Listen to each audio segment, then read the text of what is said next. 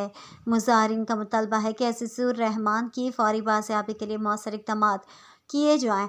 ताहाल इंतज़ामिया की जानिब से कोई पेशरफ्त या मुज़ाकरात शुरू नहीं किए गए। मुज़ाहिरीन का कहना है कि बाजियाबी तक धरना जारी रहेगा।